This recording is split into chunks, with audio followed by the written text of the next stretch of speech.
بسم اللہ الرحمن الرحیم۔ میرا نام ڈاکٹر خالد مبین ہے اور آج ہم اردو بہتر کیسے کریں سلسلے کی تیسری ویڈیو پیش کر رہے ہیں۔ یہ ویڈیو حروف سے ہی متعلق ہے، لیکن یہ حروف قمری اور شمسی کے بارے میں ہے۔ اصل میں عربی میں کسی بھی اسم نکرہ کو اسم معرفہ بنانے کے لیے جسے کہتے ہیں پراپر نون بنانے کے لیے جیسے انگریزی میں دی لگتا ہے، اس طرح عربی میں الف لام لگایا جاتا ہے، لیکن کچھ حروف کے ساتھ الف لام پڑھا جاتا ہے اور کچھ کے ساتھ نہیں پڑھا جاتا۔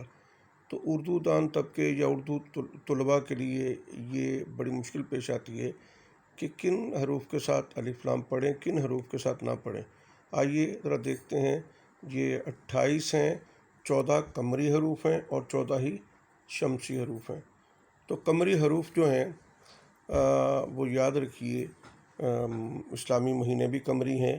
تو قمری حروف جو ہوتے ہیں الف ب جیم ہ خ عین غین ف قاف کاف میم واو ہ چھوٹی یہ، ان کے ساتھ اگر الف لام آئے تو وہ پڑھا جائے گا، جیسے علم الاسنام، البدر، الجمعہ، فی الحال، فی الحقیقت، الخیر، نصب العین، الفاروق، فی الفور، القمر، الکتاب، بالکل، طویل المدت، فی الوقت، فی الواقع، اولو العزم اور ابو الہول وغیرہ کی طرح۔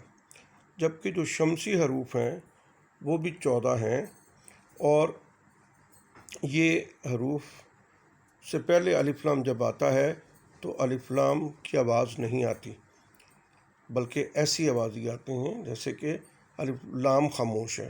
التوحید، ربیع الثانی، عبد الرحمن، اول الذکر، عبد السلام، عظیم الشان، دار السلطنت، السلام علیکم، بین الصوبائی، حلیم الطبع، عوام الناس وغیرہ۔